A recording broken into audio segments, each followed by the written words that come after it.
Muy bien, buenas noches a todos. Esta es la conferencia del Centro de Estudios POVA, Política con Valores.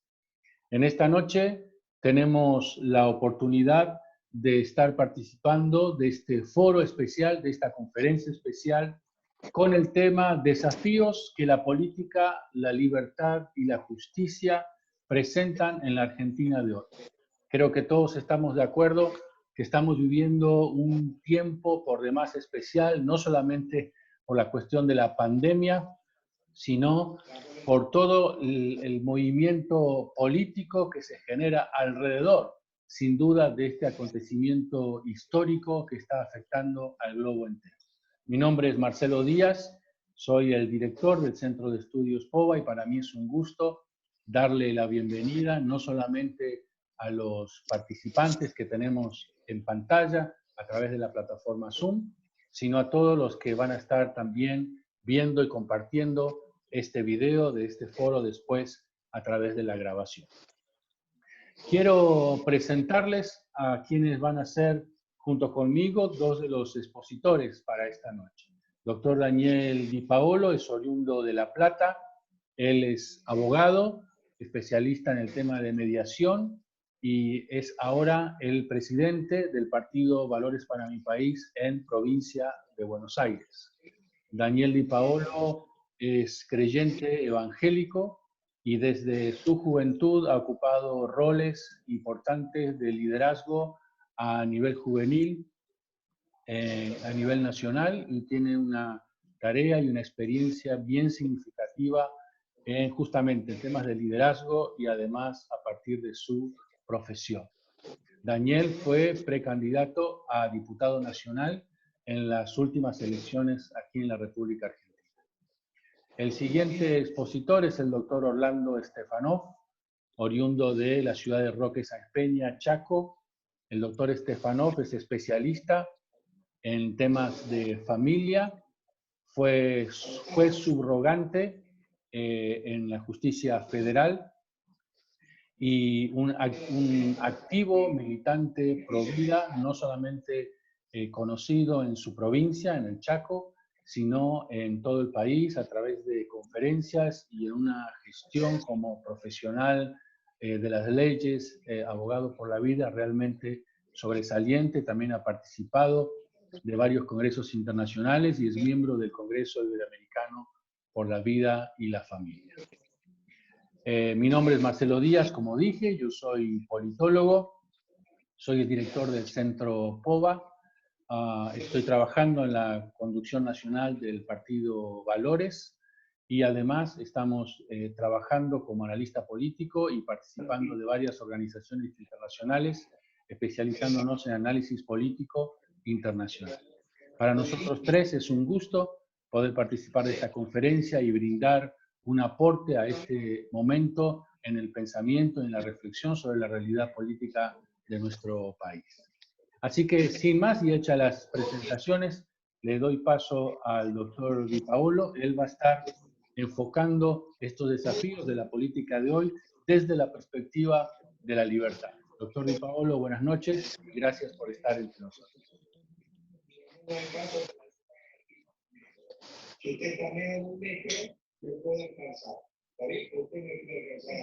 Ahora sí. Bueno, buenas noches. Los saludo a todos.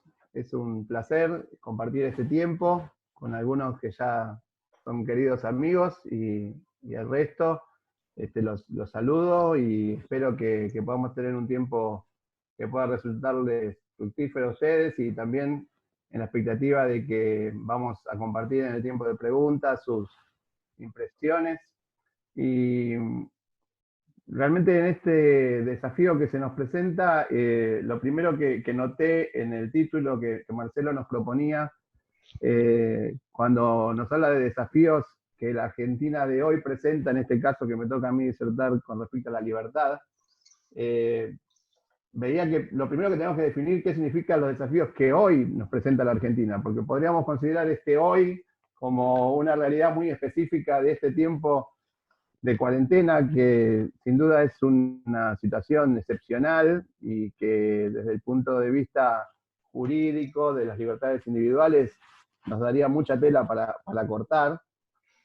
Bueno, también la podemos ver como este hoy en un presente que nos está definido independientemente de la crisis sanitaria y la pandemia, que no podemos negar como una realidad global. Tal vez sea en algunos aspectos como una continuación o una exacerbación de algunas de las cuestiones que nosotros vemos que son algunas tendencias que se están dando a nivel político, sobre todo con algunos gobiernos de determinado signo ideológico. Lo que quiero decir es que tal vez vemos que les cae muy bien a algunos gobiernos esta idea de poder manejar las cuestiones como se están manejando actualmente en la República Argentina. Y lo voy a ir tildando con algunos temas y con algunas cuestiones que tienen que ver con las libertades individuales que están en juego. O sea, lo podemos ver como un paréntesis en la historia, pero también lo podemos ver como un recorrido, que esto lo que va a hacer en realidad, yo creo, y ese es el riesgo al cual nos enfrentamos, es acelerar el proceso histórico con respecto a algunos autoritarismos y la reacción que nosotros deberíamos tomar frente a estas amenazas. No vamos a hacer una charla teórica, porque sé que todos ustedes tienen fundamentos y son personas que conocen, estamos hablando con abogados, muchos de ustedes los conozco, y son personas formadas, pero sí partir de la base que estamos hablando en términos de que para nosotros, de acuerdo a lo que el Centro POVA representa, ¿no? Que es política con valores, y cuando hablamos de valores que tienen que ver con una cosmovisión cristiana, partimos de la base de que la libertad del hombre es algo que es inherente a su dignidad humana y anterior a la existencia del Estado, por lo cual nosotros lo que creemos es que el hombre tiene la libertad y que en función del contrato social, digamos, ¿no? Lo que significa poder tener una vida en sociedad en paz, en armonía, le cede al Estado algunas atribuciones, pero en las democracias republicanas, como la que nosotros vivimos, esperamos que se respete ese sistema. Lo fundamental es que las libertades individuales sean garantizadas y para lo cual al Estado. Esto es una realidad completamente distinta de otros sistemas políticos. Daniel, perdón, fíjate tu audio, porque algo no funciona, se desconectó o te estamos... Estamos acá. Ahí estamos mejor. Ahí está mejor. Bien, bárbaro. Me voy a poner los dos así se escucha mejor. ¿Ahí estamos bien? ¿Correcto? Hágame así. Bien, bárbaro. De otros sistemas políticos en los que el concepto de libertad individual y las garantías no tienen la misma preponderancia y la misma prioridad. Entonces, lo primero que podríamos decir es que tal vez nos toca el papel en este momento de reaccionar y de llamar la atención frente a algunas cuestiones que pueden ser entendidas tal vez en el contexto de la crisis como posiciones puntuales frente a determinados temas, pero que en nuestra mirada son riesgos reales que tienen la libertad con relación a lo que intuimos es una estrategia de determinados signos políticos. Y hablo específicamente de gobiernos populistas o gobiernos que se convierten en una nueva forma del socialismo en el siglo XXI, que tal vez no vienen identificados específicamente como esas denominaciones de gobiernos de izquierda, pero que cuando notamos algunas tendencias que reflejan el pensamiento de sus protagonistas, nos damos cuenta que hay un formato de pensamiento, una ideología que realmente nos preocupa. Y algunos de los temas ustedes los fueron escuchando en este último tiempo, declaraciones, estamos todos de cuarentena, estamos todos en casa, pero mientras nosotros no podemos hacer ninguna de nuestras actividades habituales, una de las características primordiales de una república, que es la división de poderes, nos damos cuenta de que está siendo totalmente avasallada porque estamos en este momento gobernados únicamente por el Poder Ejecutivo, con un Congreso que recién ahora empieza a funcionar, estuvimos casi 2 meses sin poder legislativo, la justicia que aparentemente solamente funciona para, como lo hemos visto, en forma muy segmentada, para darle la libertad domiciliaria a algunos actores del gobierno kirchnerista que estaban con condenas de corrupción, para detener causas que tienen que ver con investigaciones de corrupción de algunos de los actuales integrantes del gobierno, como puede ser el jefe de todos los abogados de la Argentina, que manda a detener una causa, que ya seguramente Orlando va a hablar más de eso.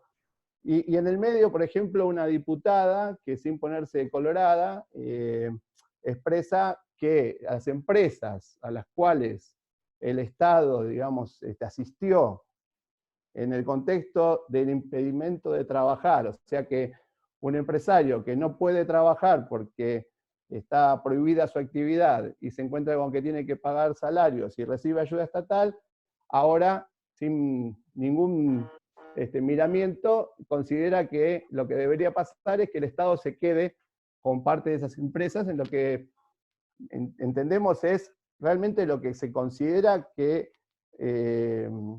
responde a una ideología, ¿no es cierto? Que el Estado debe tomar parte de las empresas privadas y bueno, es un camino muy peligroso. Nosotros consideramos que la propiedad privada debe ser una de las condiciones básicas para la libertad. Contrariamente a lo que por ahí nos pasa cuando hablamos con algunos dirigentes cristianos que dudan de esta situación, creemos que tanto por el lado constitucional, de que evidentemente el artículo 14 lo expresa claramente, tenemos que defender la propiedad privada, porque la historia nos demuestra que aquellos países y sistemas que han sido influenciados por la doctrina cristiana, ¿no es cierto? Aquellos que han estado fundamentados en esta defensa de la iniciativa privada, de la inversión, y bueno, ellos han progresado, han sido realmente protagonistas de un desarrollo que, por el contrario, vemos que en todos los casos que se ha intentado otros sistemas, como lo vemos actualmente, por ejemplo, en Venezuela, no sé si hay algunos, me dijo Marcelo, que tal vez algunos venezolanos iban a estar participando. Lo único que se ha logrado es destruir un país con una enorme posibilidad de crecimiento y empobrecer a toda la población. Entonces, bueno, lo primero que podemos ver es que hay que estar atentos, ¿no es cierto? Que ante estas situaciones debemos de estar sensibles, digo yo, ¿no? Nos toca una tarea que por ahí es ingrata, pero es la de levantar la voz ante cada una de estas situaciones que vemos que no se corresponden con nuestra Constitución, que no se corresponden con el sistema de republicano que nosotros sostenemos. Es la base institucional para que podamos tener todos los ciudadanos las garantías y las libertades que la Constitución nos reconoce. Por eso me gustaría tildar algunas cuestiones que tienen que ver con cuáles son esas amenazas que yo veo y que van a ser los temas que ya venimos trabajando y que seguramente en este tiempo se van a intensificar. El tema de la libertad, yo les leo rápidamente, por ejemplo, el artículo 14, que dice: todos los habitantes de la nación gozan de los siguientes derechos conforme a las leyes que reglamenten su ejercicio. A saber, de trabajar y ejercer toda industria lícita, navegar, comerciar, peticionar a las autoridades, de entrar, permanecer, transitar y salir del territorio argentino, de publicar sus ideas por la prensa sin censura previa, de usar y disponer de su propiedad, de asociarse con fines útiles, de profesar libremente su culto, de enseñar y de aprender. Vamos a empezar por esta última. La libertad de enseñar y de aprender encontramos que está siendo amenazada por lo que nosotros reconocemos tomar como una ideología propia, digamos, una ideología que tiene que ver con los conceptos que desarraigan a la sexualidad de la naturaleza y la quieren explicar únicamente por cuestiones culturales o sociales.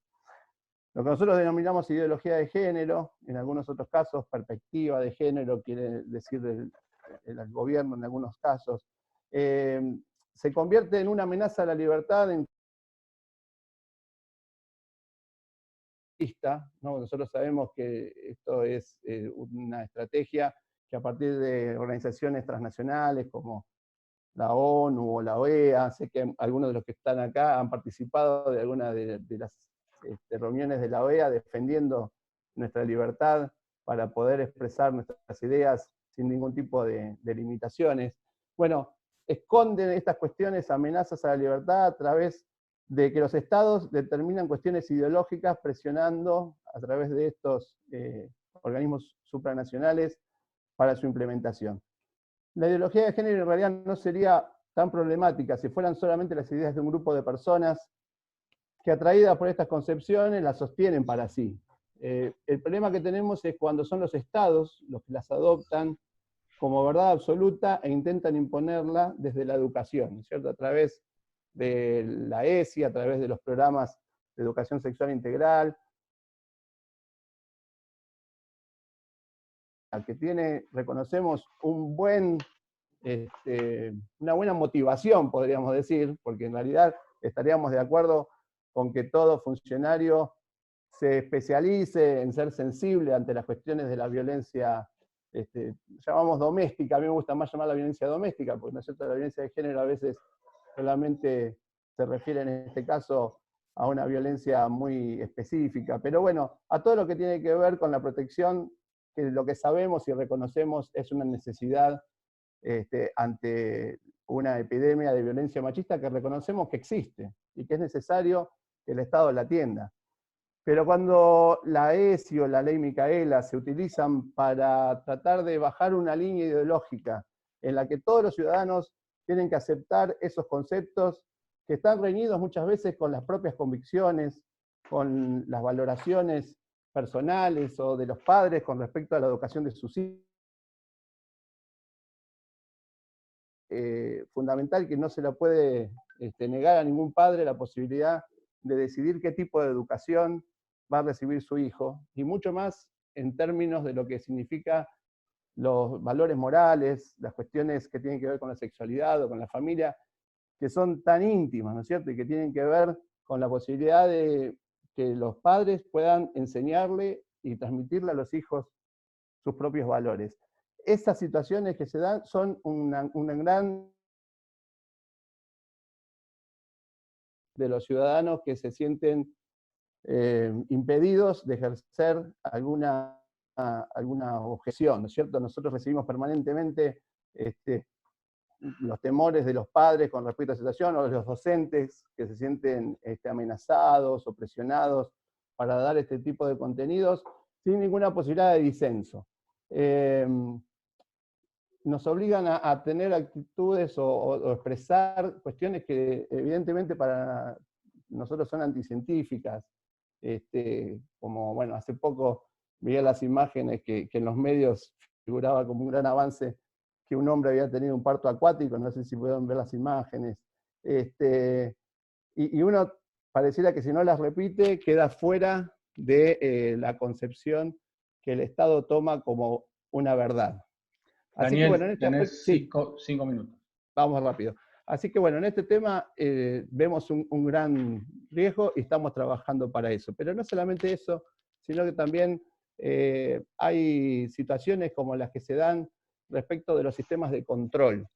Yo estoy preocupado por el avance de los sistemas de control.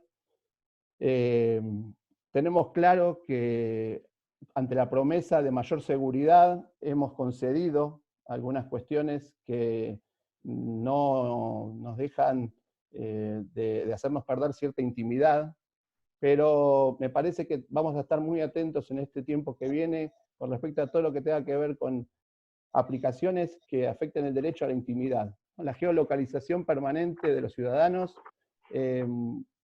con la premisa de que son utilizados para prevenir cuestiones que tengan que ver con las infracciones a la ley, también se convierte en un arma muy poderosa a los gobiernos o a una de las corporaciones que manejan esta tecnología.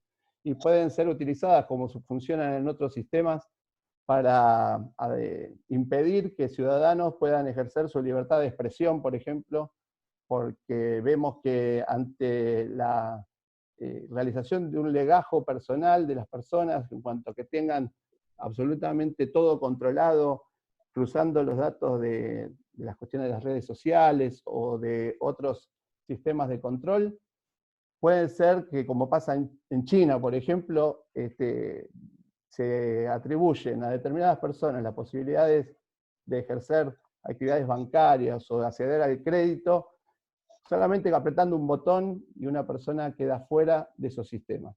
Entonces nosotros decimos, estamos lejos de todo eso, pero hace poquito se propuso que la SUBE no pueda ser utilizada por una persona que no estaba dentro de los requisitos que el Ejecutivo iba a proponer. Entonces nos damos cuenta que son pasos, ¿no es cierto? Que si no estamos alertas, si no levantamos nuestra voz, tal vez en algún momento ya sea tarde, ¿no? Lo último que quiero decirles es que nos toca hacer énfasis en estas cuestiones y enseñar a los jóvenes que tal vez están, en muchos casos, viviendo situaciones en las que están muy rodeados en las facultades, en los ámbitos donde ellos están estudiando, de una ideología que le da al Estado un rol muy paternalista, ¿no es cierto? Y que evita esta situación de que la libertad, lógicamente, demanda una gran responsabilidad del ciudadano. Así que yo quiero que también tengamos muy en cuenta que el laicismo no significa que no sean respetadas todas las creencias. Hay un riesgo también en la libertad de culto que vemos que se está creciendo en forma bastante preocupante, lo que sería un anticristianismo. Yo tengo una frase para leerles que en realidad, sin respecto a las convicciones personales, no hay libertad de conciencia. Sin respecto a la discrepancia, no hay libertad de expresión. Sin respecto a las creencias, no hay libertad religiosa. Y sin pluralismo, no hay democracia. Nosotros tenemos que ser guardianes de esa libertad, no solamente para nosotros solos, ¿no es cierto? Porque yo creo que si algo vamos a tener que aprender es que si en algún momento queremos ser gobierno, tenemos que despertar la libertad de todos, ¿no? También tenemos que ser muy responsables en eso y evitar caer en absolutismos también desde nuestro punto de vista, con el riesgo de creer que cuando lleguemos al poder o cuando seamos dirigentes, vamos a imponerles a otros aquellos que son nuestros principios. Por el contrario, creo que tenemos que aprender de esta experiencia que estamos viviendo ahora, en la que opinar con total libertad, que lo que tenemos que buscar en nuestras democracias es la pluralidad de voces, aceptar que todos vamos a tener distintas visiones y defender entre todos este derecho a la libre expresión sin ninguna limitación. Termino diciendo con preocupación algunas cuestiones que veo. Por ejemplo, las declaraciones de Axel Kicillof el otro día realmente me preocuparon. Es el gobernador de la provincia de Buenos Aires, y cuando le hablaban de, bueno, qué expectativas teníamos de volver a una vida normal, él expresó algo que, considerándolo en los términos en los que lo expresó, realmente es preocupante. Dijo, no se puede volver a la normalidad, es un sueño, una fantasía, un suicidio colectivo. Y yo veo que este tipo de discursos en los que todos necesitamos un horizonte para saber que vamos a volver a la normalidad y al ejercicio de especial sanitaria, y lo queremos vivir con prudencia y tenemos que ser en ese sentido muy cuidadosos con nuestro mensaje. La única razón por la cual haya podido decir algo como lo que dijo y que no haya reaccionado la opinión pública como debería haber reaccionado en cuanto a un funcionario tan importante como un gobernador de la provincia de Buenos Aires que expresa que la normalidad terminó y que vamos a tener que vivir aparentemente para siempre como ellos lo determinen, es porque hay mucho temor, ¿cierto? Y tenemos que tener en cuenta que el autoritarismo se alimenta del temor de los ciudadanos. Así que me parece que nos toca a nosotros animar a las personas a que dejen de tener temor, que se animen a hablar, que se animen a expresarse y que defendamos entre todos nuestra libertad, porque nos toca a cada uno desde su ámbito, nosotros como dirigentes, a cada uno en el lugar donde se desarrolla, expresar estas cuestiones que tienen que ver con el ejercicio de la libertad y sobre todo sin miedo ni resignación. Gracias, Daniel. Tenemos espacio para 2 preguntas, si alguno del público quiere hacer, si no, yo tengo algunas preguntas para hacer en estos breves minutos. Daniel, te consulto brevemente, ¿cuál sería para vos alguna de las estrategias que pudiéramos hacer para prevenir este acoso sobre la libertad? ¿Qué te parece a vos? Bueno, en primer lugar, yo creo que el mejor antídoto contra la falta de libertad de expresión es ejercerla, como decíamos recién, sin ningún temor.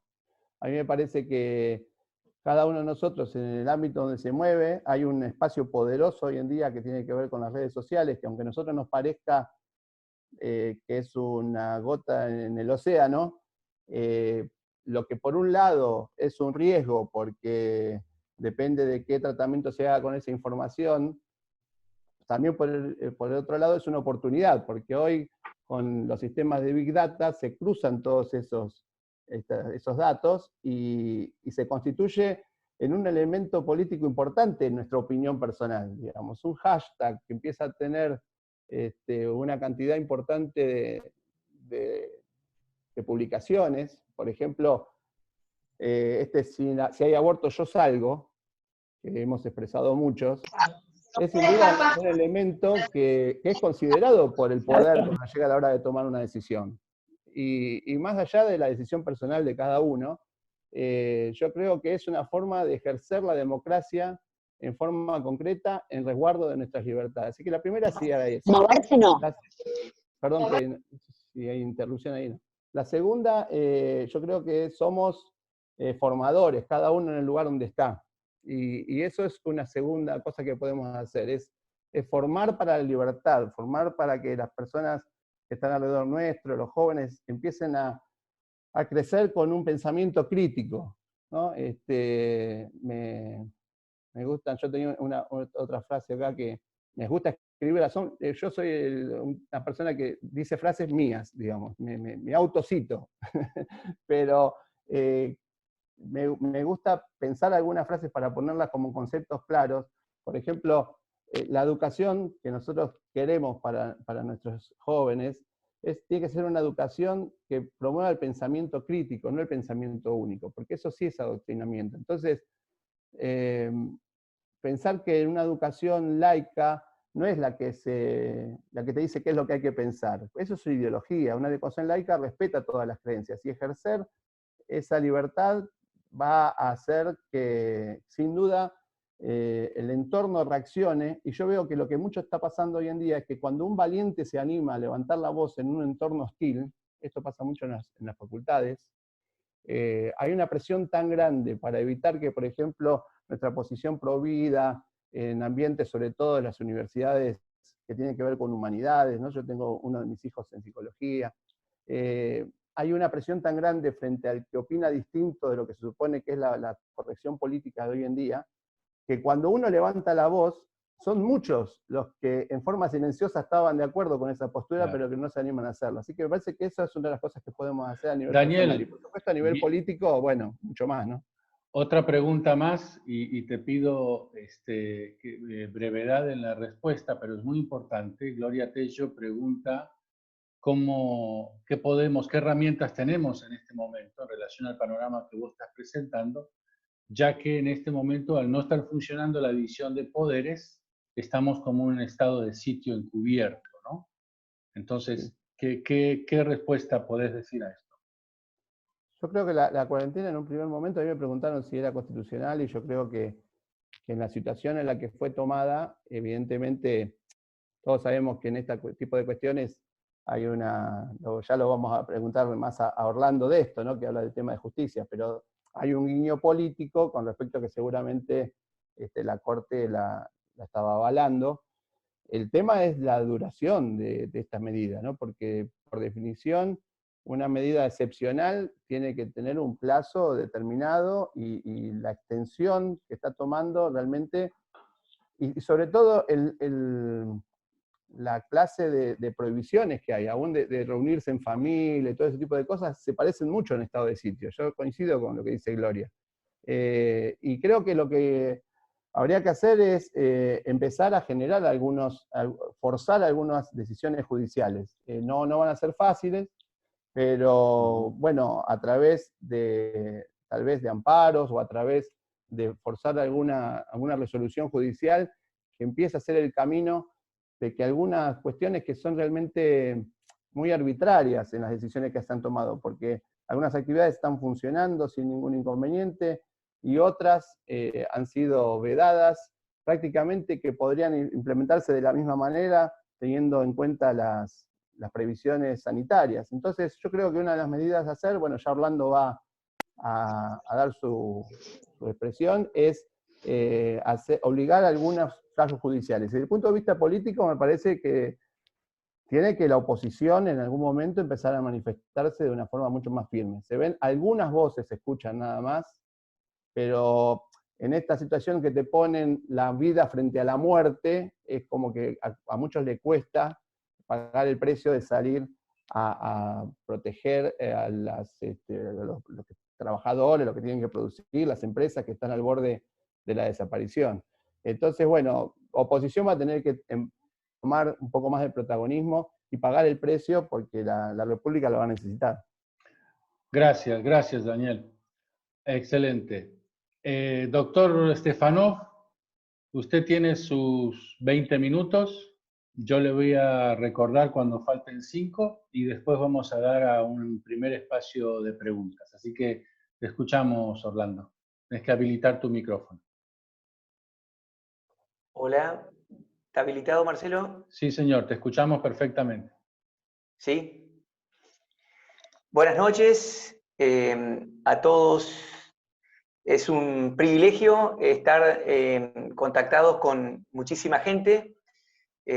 Algunos los conozco y a otros he tenido la dicha de hasta ahora conocerlos a través de este medio.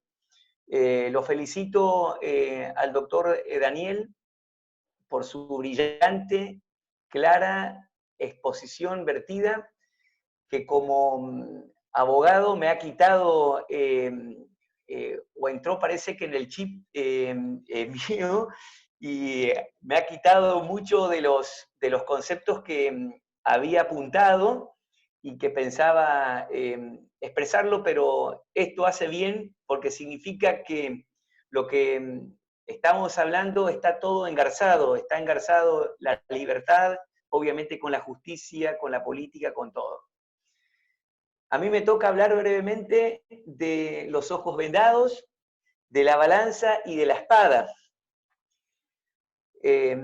La justicia ha sido graficada a través de los ojos vendados porque no mira a la persona, sino que mira a todos por igual, un principio que está inserto en nuestro artículo 16 de la Constitución Nacional. La balanza, que hay una parte que reclama un derecho, hay otra a través de determinadas pruebas, tenemos otra parte que reclama una cosa a través de otras pruebas, y por último la espada, que es la justicia, que la que castiga al culpable o le da el derecho al que le corresponde. Si bien esto no es una charla académica, pero como en este espacio hay distinguidos profesionales, pero también somos ciudadanos también comunes, es necesario refrescar para al último dar una opinión de la Argentina actual del año 2020, es necesario refrescar algunos conceptos referentes a la justicia. Todos sabemos que los griegos, a través de Sócrates, Platón y Aristóteles, han dado una definición que con el tiempo, esa definición ha marcado un sendero que, en resumidas cuentas, la justicia es dar a cada uno lo suyo. Y desde el punto de vista de nuestra Argentina, de nuestro país, la justicia ocupa un espacio dentro de la sección tercera, dedicado específicamente al Poder Judicial.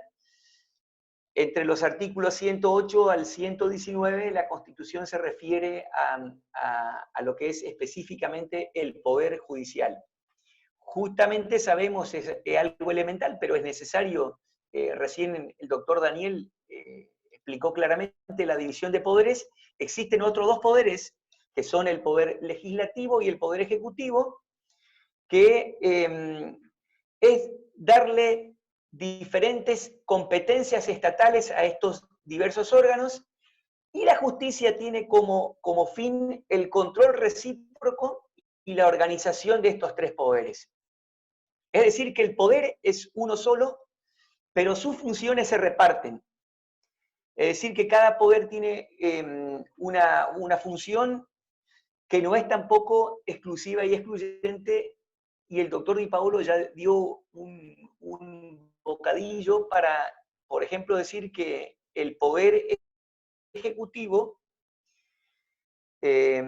también dicta decretos, y vaya que justamente estamos ahora en cuarentena, y nuestra Constitución Nacional, en su artículo 99, inciso 3, que más al último de esta exposición lo vamos a analizar, que son los decretos de necesidad y urgencia.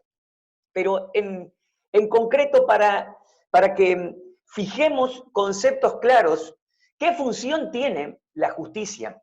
La justicia tiene la función de administrar justamente justicia, controla a los otros dos poderes.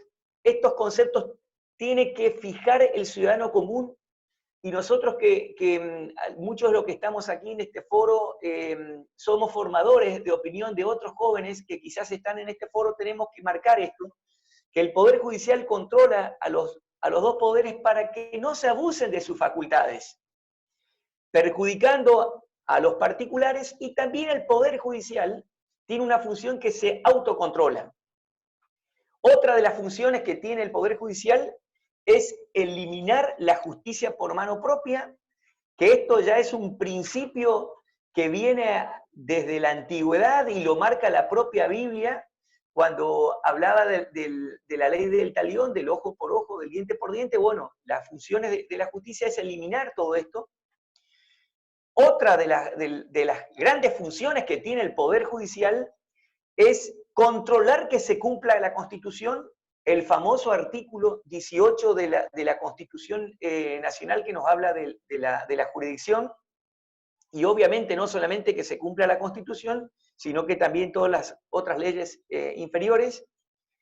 Y el órgano máximo justamente de este Poder Judicial o de la justicia se llama Corte Suprema, y que tiene una función determinante, que es el intérprete final de la Constitución, y las decisiones de esta Corte son irrecurribles.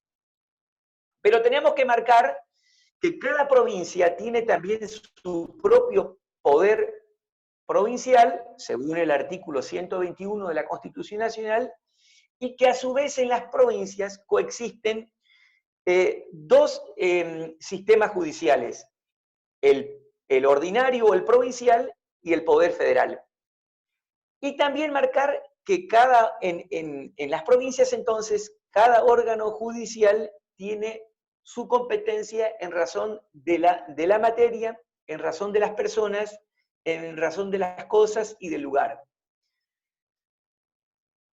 Hecho esta breve síntesis, y para muchos que aún en el colegio secundario habrán analizado esta cuestión, yo hoy voy a hacer hincapié, y a veces soy un poco vehemente cuando me dan algo propio de mi espíritu abogadil. Hoy en la Argentina del año 2020, en plena pandemia, yo le denomino esta última partecita, es que los argentinos debemos afianzar la justicia. A la justicia no hay que degradarla, sino que la debemos afianzar como nos ordenaron los padres de la patria.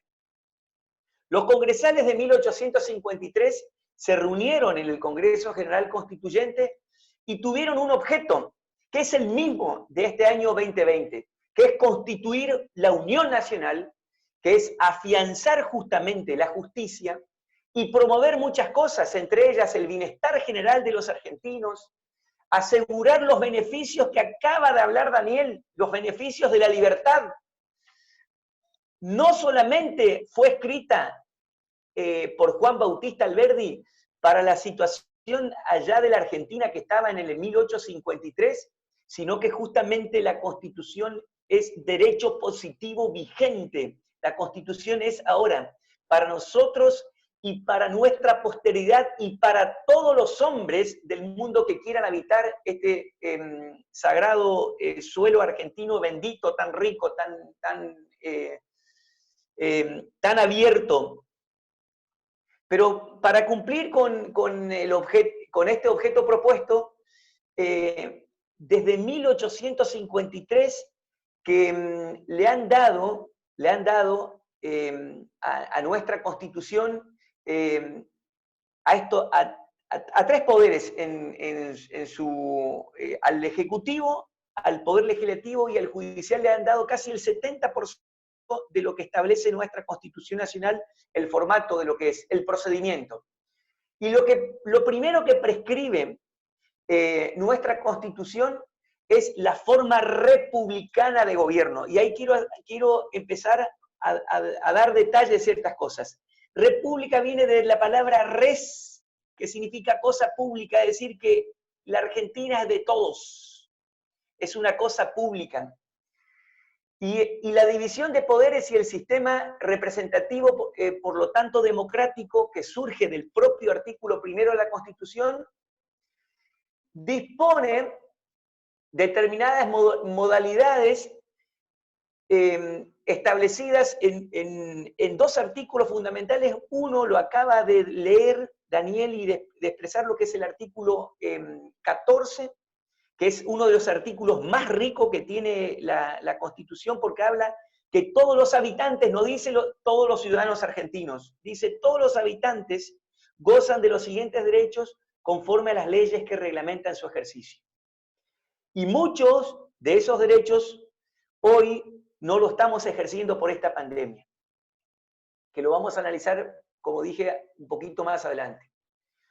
Y el 19, que es uno de los derechos civiles tan importantes que nos habla de las acciones privadas del hombre que no ofenden ni la moral ni el orden público, están reservadas a Dios y exentas de las autoridades nuestras, o de los magistrados, mejor dicho, o de los jueces. En una palabra, la legitimidad del poder judicial se asienta en la representación democrática y en su distribución en autoridades diferentes. Y la legalidad se verifica en que la ley y su aplicación corresponden al Parlamento o al Poder Legislativo y al Poder Ejecutivo. Y aquí viene el primer problema. Que el Poder Ejecutivo hoy está cumpliendo casi, diría yo, una función, no diría de la época de Rosas, porque me van a querer decir que soy muy autoritario, pero hoy el Poder Ejecutivo está cumpliendo funciones prácticamente judiciales y legislativas. Ya me estoy adelantando a algunas cosas. Y la justicia tiene una virtud que consiste en garantizar la libertad de todos los habitantes a partir de asegurar que cada uno tenga lo suyo. Y hoy el Poder Judicial, lo vivo como abogado y como ciudadano, está totalmente paralizado.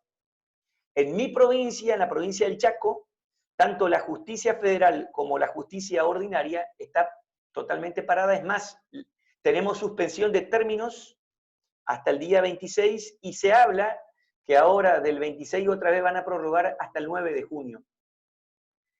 Bueno, entonces dijimos recién que la justicia tiene esta gran virtud en garantizar la libertad de todos los habitantes para asegurar que cada uno tenga lo suyo.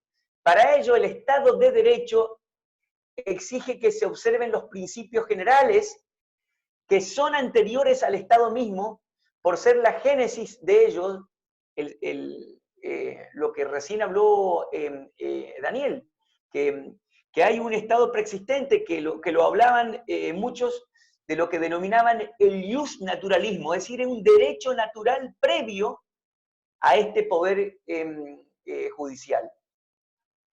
Pero, ¿qué función específicamente, aparte de las que nombramos recién, diríamos académicamente, cumple el Poder Judicial?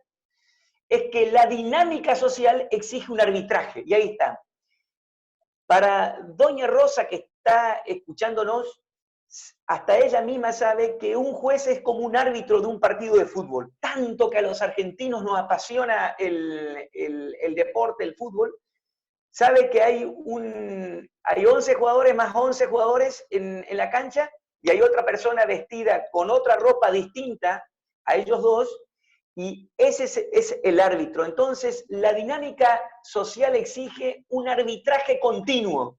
La justicia tiene que estar en forma dinámica, presente, que haga posible el despliegue plural, el despliegue armónico y en paz, para conjugar justamente uno de los valores que acaba de hablar Daniel, que es la libertad, y la libertad de todos.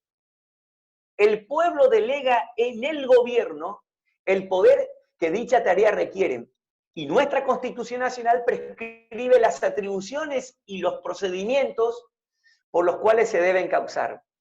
Esta división de poderes, como recién dijimos que es el núcleo de nuestra res pública, de la cosa pública, es el núcleo, le corresponde verificar que este arbitraje se desarrolle dentro del texto que establece nuestra Constitución.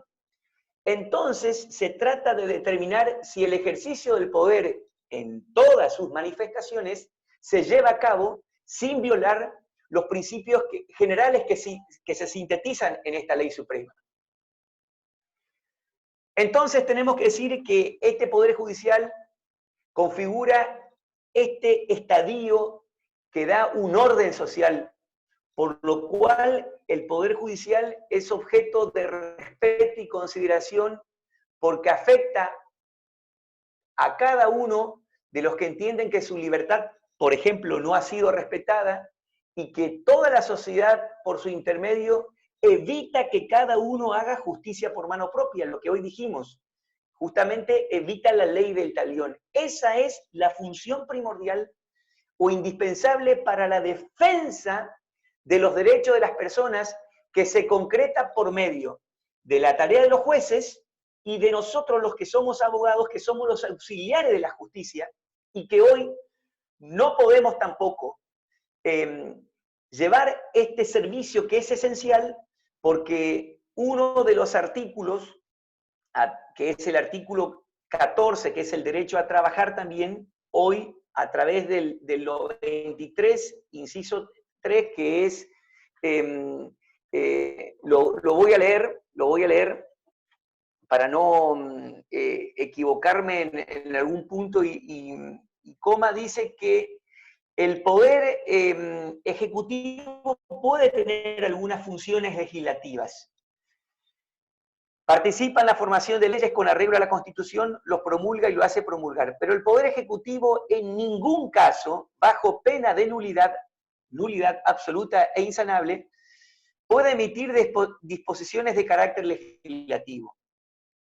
Y después enumera lo que estamos pasando ahora con estos decretos de necesidad y urgencia, con este tema de la pandemia, que obviamente vino por una situación, pero ahora se está extendiendo sine die.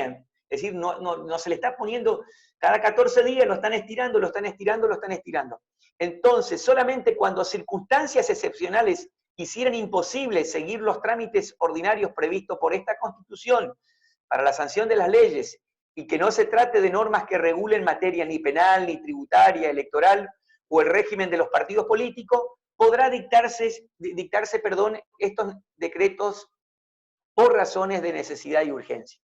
Lo que estamos viendo aquí es que el Poder Ejecutivo, a través de este decreto de necesidad y urgencia que lo promulgó el día 20 de marzo, ya estamos ahora entrando, pasamos ya hoy es 22 de mayo, pasamos ya los 60 días y nos encontramos con que nuestro Poder Judicial prácticamente está inactivo. Hay cuestiones mínimas que se están llevando a cabo en la justicia, pero sí la justicia, a Piacere, dio la libertad y algunos jueces dieron libertad. Y aquí, por ejemplo, un juez de la provincia del Chaco dijo que él no pudo controlar todas las causas, porque eran muchísimas, pero debido a este tema de la pandemia, le dio la libertad domiciliaria. Y aquí, por ejemplo, en la provincia del Chaco, nosotros no tenemos ni tobilleras, así que no sabemos si realmente esas personas están cumpliendo efectivamente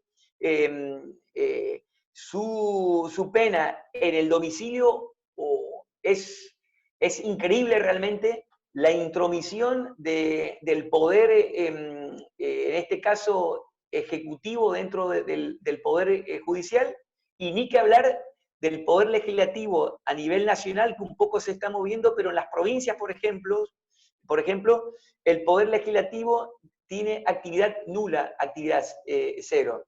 Orlando, Entonces, te quedan 5 minutos.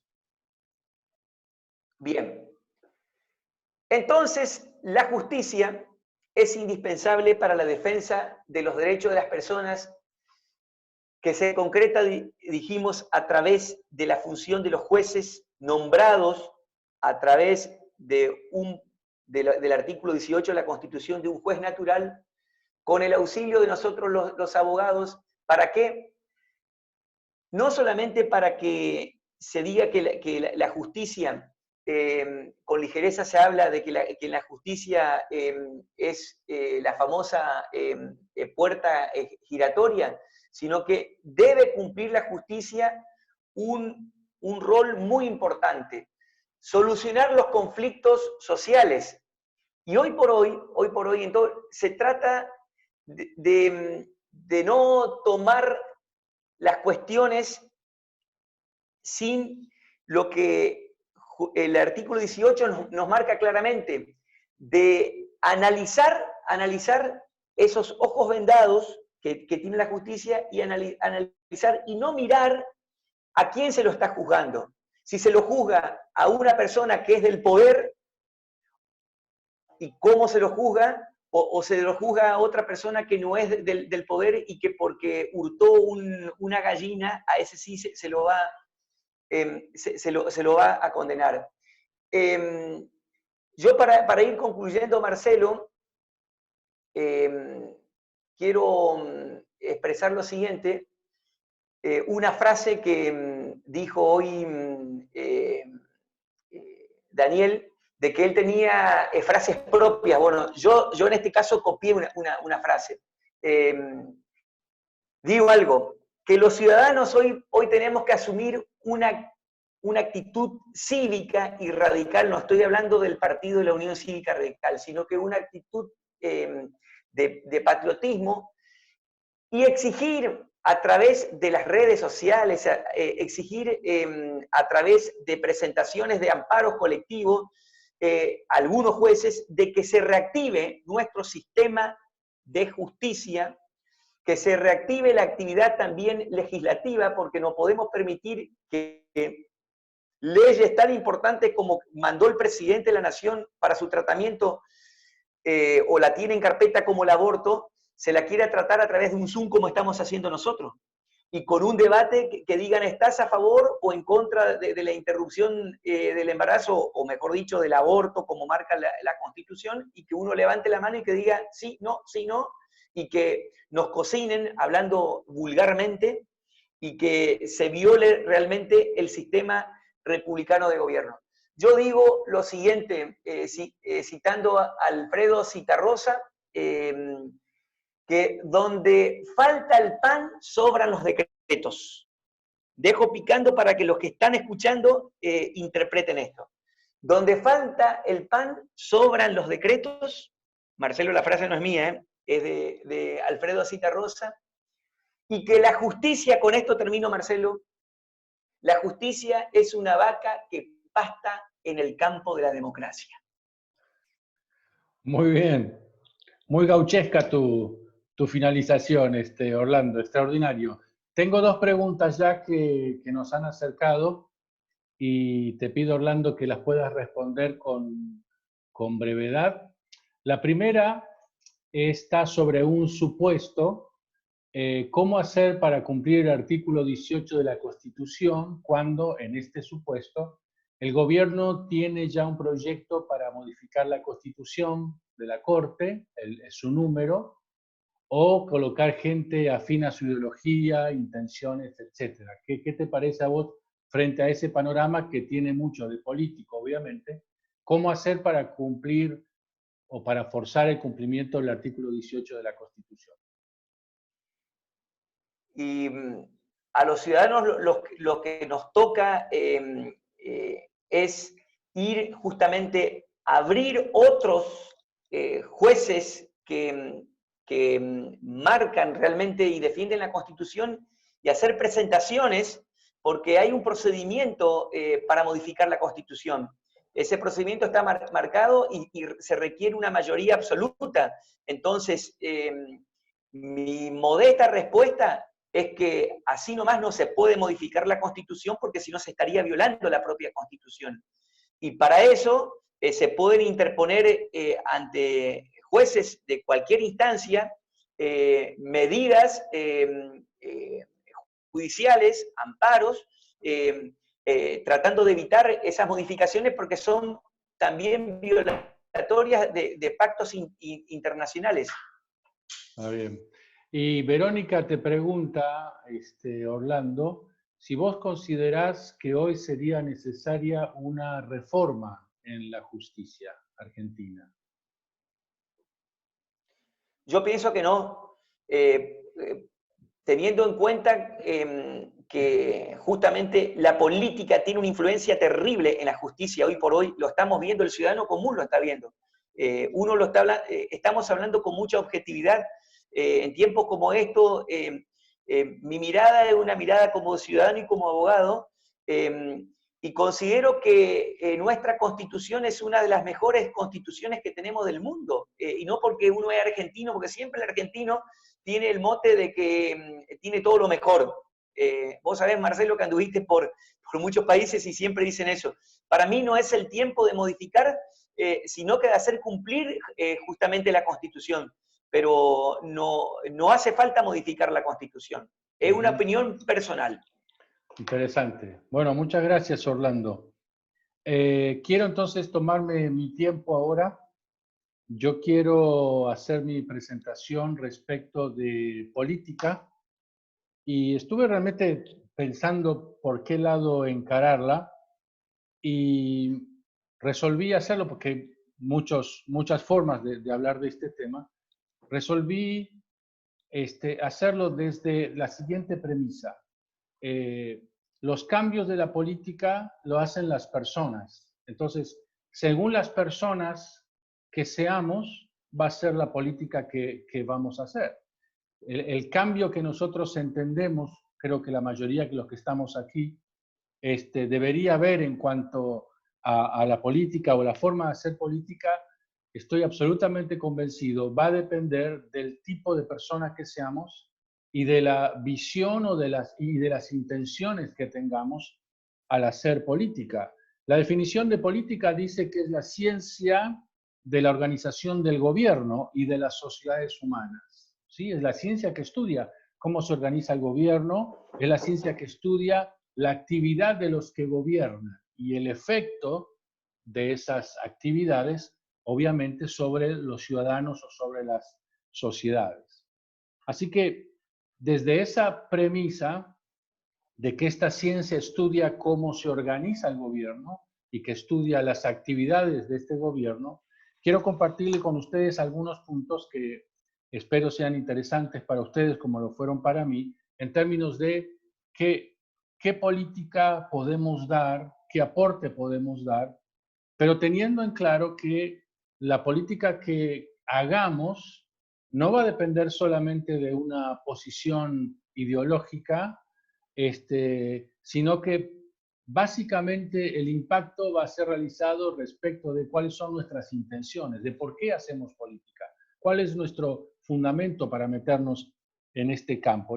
Entiendo que la mayoría de los que estamos aquí nos llamamos cristianos, por lo tanto tenemos una cosmovisión, una mirada sobre la vida en términos integrales y sobre la política en términos particulares, de por qué accedemos o intentamos acceder a este lugar tan clave para provocar una transformación. Lo primero que quiero decir es que la política que nosotros tenemos que hacer va a ser el resultado de nuestra responsabilidad ciudadana. Nos involucramos porque somos ciudadanos responsables, porque entendemos que no estamos para mirar, entendemos que no somos llamados a ser espectadores de lo que sucede a nuestro alrededor, sino actores. Tampoco somos llamados a ser reactivos, sino proactivos. Lamentablemente la clase política, y escuchamos el otro día a la doctora Massina, tiene una gran deuda con la sociedad, porque lo que no han demostrado en 40, 50, 60 años de política es realmente una intención de funcionar responsablemente. Entonces, la política se transforma desde alguien que entiende que es una responsabilidad transformarla. La política se transforma desde alguien que entiende que involucrarse allí es para hacer algo y para hacer algo relevante, ¿no? Donde la intención es actuar con responsabilidad, donde la intención es capacitarse, estudiar y buscar las mejores políticas, actuar con responsabilidad, o sea, responder eficazmente, responder relevantemente a las necesidades de la ciudadanía. Entonces, somos ciudadanos responsables, nos interesa cómo está el país. Ese es el primer escalón que va a provocar que nuestro accionar político crezca y tenga un impacto transformador en términos de influencia. Lo segundo que quiero decir respecto de la política y analizándolo también, como hicieron muy bien Daniel y Orlando en términos de nuestra coyuntura, es que nosotros entendemos que hay una fuente de conocimiento con orientaciones para los gobiernos. Y para nosotros, los cristianos, la Biblia es nuestra principal fuente de recursos para decir cómo debe ser la política. Una de las autoras más extraordinarias se llama Landa Cope, ya lo dije varias veces, ella escribió un libro, se llama La Justicia, y ella enseña en ese libro el modelo de gobierno, de nación. Dios lo describe en el Antiguo Testamento. Y el modelo de gobernantes, Dios los describe en el Nuevo Testamento. Y así innumerables fuentes que la Escritura tiene para indicarnos cómo mejorar el clima moral de la sociedad. Como todos los que estamos aquí sabemos, nadie puede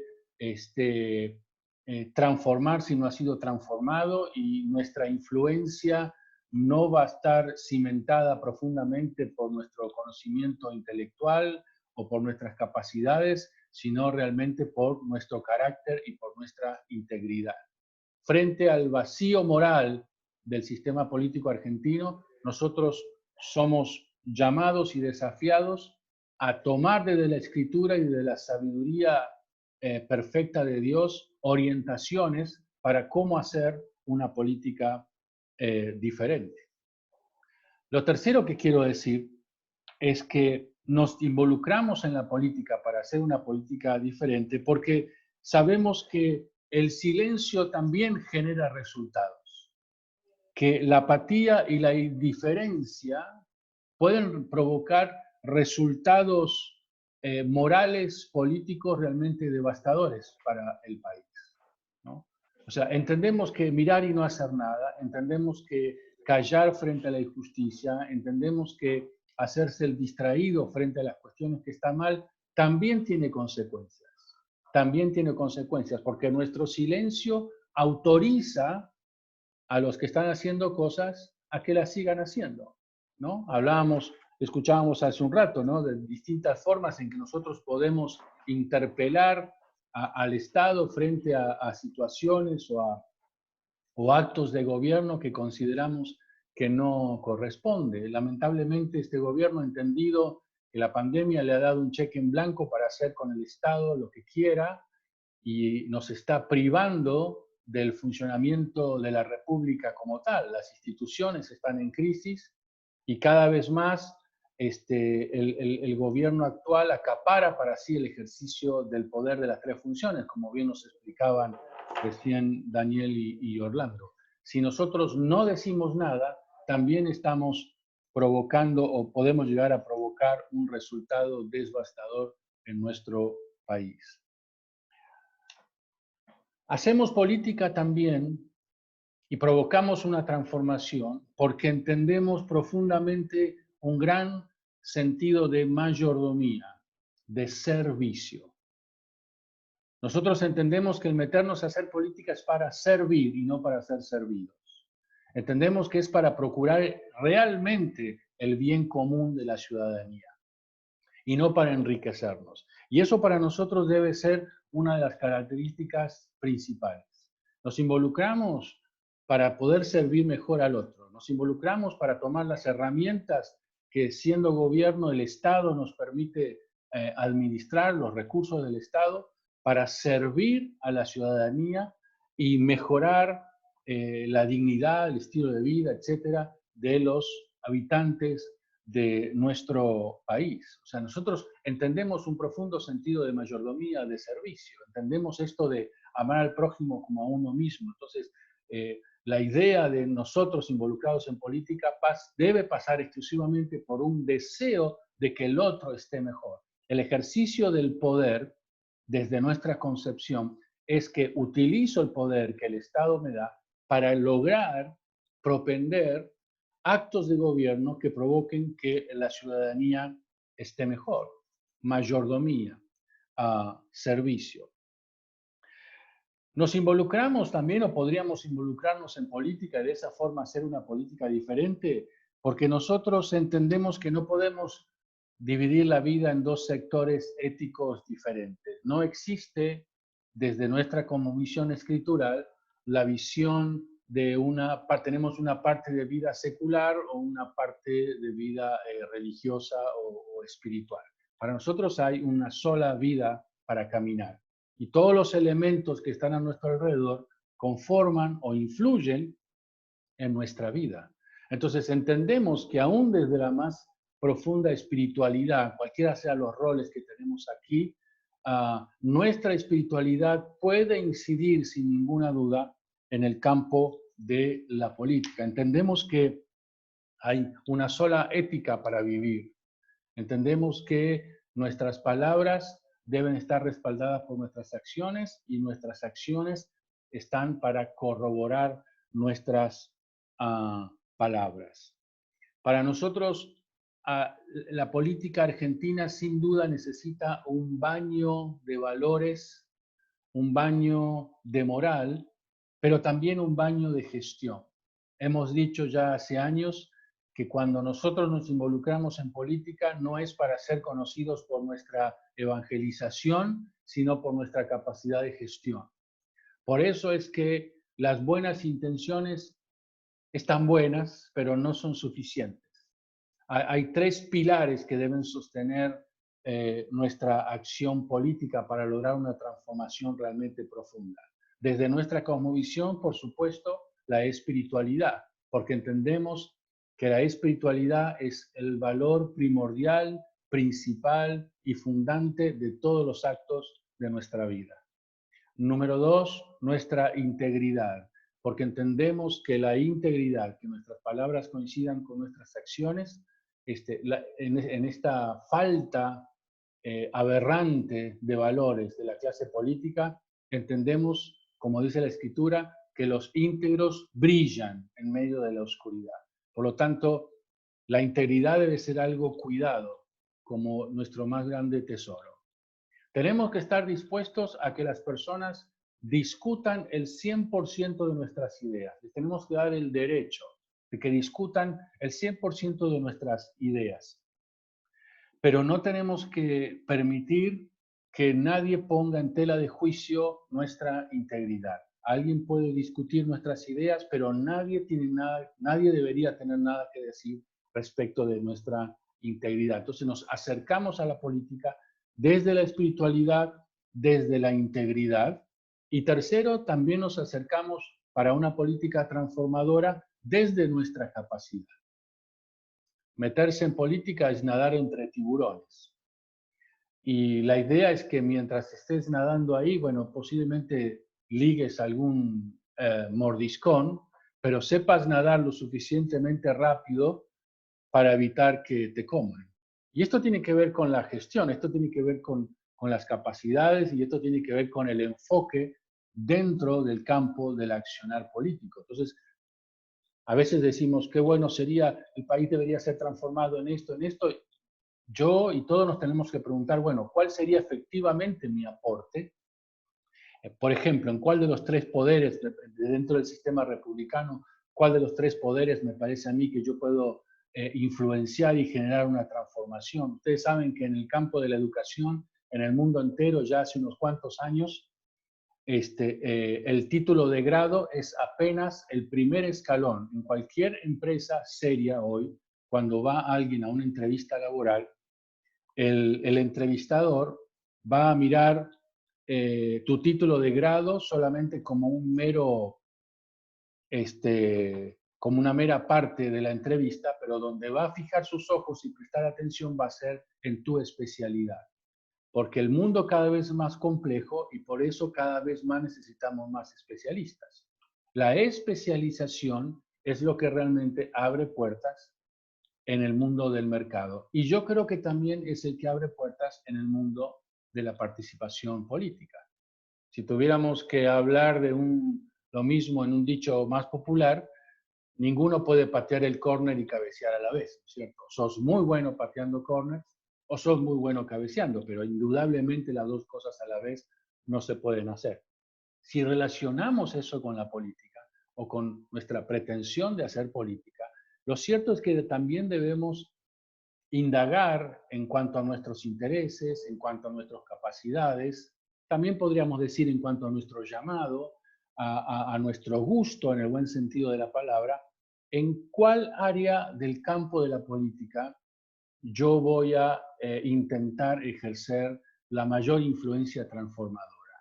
Voy a dedicarme a lo que tenga que ver, por ejemplo, aprovechando que tenemos dos expositores abogados, influenciar desde el campo del Poder Judicial o desde el Poder Ejecutivo o en el área social o en el área de la economía o en el área familia, educación, etcétera, por nombrar los ministerios que generalmente forman parte del gobierno. No podemos estar en todos lados y yo entiendo que a veces nuestras buenas intenciones nos hacen querer realmente patear el córner y cabecear, pero nuestra acción efectiva tiene que estar bien delimitada justamente por la pobre capacidad de gestión que vemos en la clase política en general. Como la mayoría de ustedes saben, yo fui asesor 2 años en el Senado de la Nación, especialmente en la Comisión de Relaciones Exteriores, y les puedo asegurar que para mi sorpresa, estoy hablando del Senado de la Nación, era realmente contado con las manos los senadores que eran capaces de dar un discurso que podían llegar a sobresalir por su capacidad de oratoria. Varios de ellos no tenían la menor idea de qué estaban haciendo ahí y solamente hacían lo que sus asesores les presentaban su papel ahí delante de su mesa para discursar o para discutir o lo que fuera. No sabían nada. Y uno piensa estar en ese lugar, llegar a ese lugar de tremenda influencia de la nación y no estar preparado para hacerlo tal como la nación lo merece. Entonces, parte de mi charla tiene que ver también con animar a esto. Estás pensando en la política y estás viendo la política desastrosa, vulgar, con poca capacidad, con falta de preparación, con intereses egoístas, con intereses perversos que han provocado que Argentina, siendo uno de los países más increíblemente ricos del mundo, estemos en la situación en que estamos. Bueno, además de decidir, me quiero meter, voy a hacer algo, lo que también tengo que pensar y decidir es qué tipo de política voy a hacer. Y la pregunta de qué tipo de política voy a hacer se responde desde la pauta de en qué área de la política me voy a involucrar. ¿Cuál va a ser mi expertise? ¿Cuál va a ser mi foco frente a la acción política? Y ustedes saben que el campo de acción es bien amplio, ¿no es cierto? Entonces, la política que esperamos que haya en nuestro país se genera desde las personas. La política no es un humo, no es que uno entra al Congreso o a la Casa Rosada y está la política ahí y uno se suma a la política. La política entra al Congreso desde el corazón de las personas y entra al Congreso del corazón de cómo son las personas.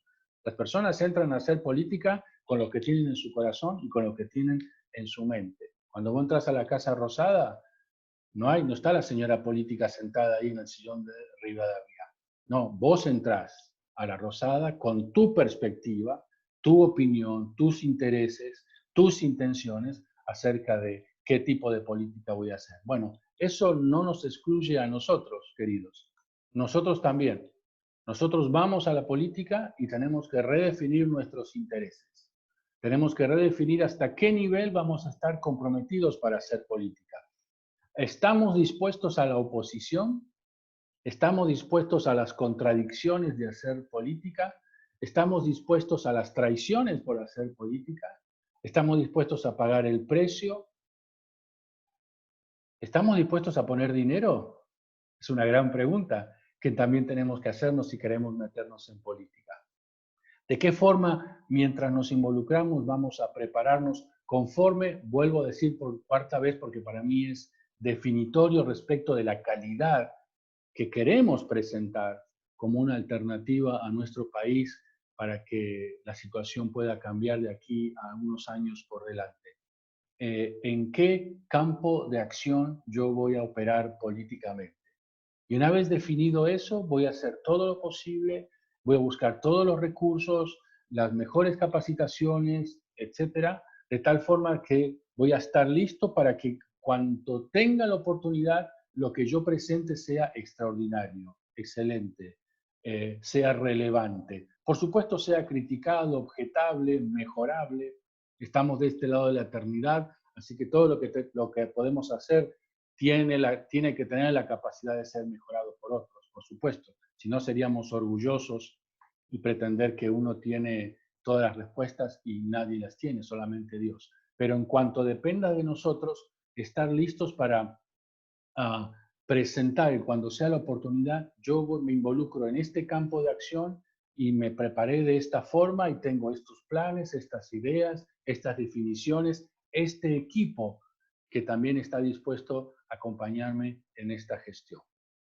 Cuando nosotros pensamos, y cierro con esto, esta parte, cuando nosotros pensamos en nuestro país, en esfuerzos como este que estamos haciendo con el Centro POVA y cada uno de ustedes en su provincia, algunos ya están participando activamente en política, otros están ocupando algunos roles ya en el gobierno, otros, muchos de los que están aquí han sido candidatos en las elecciones anteriores. Yo te animo a que reflexiones desde esta perspectiva. El mundo está cada vez más complejo, por lo tanto implica que la política cada vez está más compleja. Fíjense, y termino de verdad con esto. ¿Cómo será de compleja la política que prácticamente ningún gobierno en el mundo estuvo listo y preparado para poder sobrellevar una pandemia?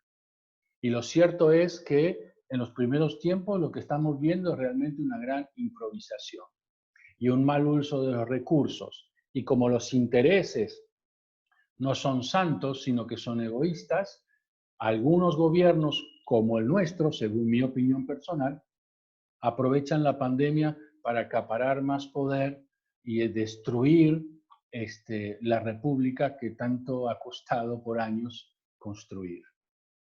Así que hacemos política, la política la hacemos nosotros. La política la haces vos desde lo que sentís, desde lo que pensás, desde lo que planeás, desde lo que invertís, desde el nivel de compromiso al cual estás dispuesto a dar tu vida, tus recursos para enfrentar y provocar un cambio transformador en esto que queremos, que amamos tanto como nuestro país, y esta estrategia, esta herramienta científica llamada política que nos permite realmente provocar transformaciones profundas, el bien común de todos los ciudadanos de nuestro amado país. Muy bien. Excelente, 20 Marcelo. minutos. ¿Querés que te haga la pregunta que veo acá que te han hecho? Así te Por ayudo un favor. poquito con la lectura. Dale. Bueno, desde ya, interesantísimo, como siempre, y muy claro. Nos pregunta Rubén, perdón, Anabela, que mencionaste un libro, parece que hay un par de preguntas con respecto a eso, con respecto a la diferencia entre Antiguo Testamento y Nuevo Testamento. ¿Quieren saber si era un libro el que mencionaste? Es un libro que se llama La justicia según Dios. La autora es Landa Cope, así como suena, Landa Cope. Ella ya ha estado en la Argentina un par de veces, me parece, por lo menos una, dando conferencias. Y en ese libro es que ella desarrolla brillantísimamente el concepto general de justicia y, entre otras cosas, nombra desde su interpretación, y yo abrazo esa interpretación, de que el Antiguo Testamento, a partir de Abraham, cuando Dios lo llama a formar una nación, concepto político, jurídico, Dios establece el formato, vamos a decir así, de lo que es una nación en el Antiguo Testamento, y establece a partir de las bienaventuranzas de Jesús el carácter de los gobernantes de la nación que Dios quiere construir.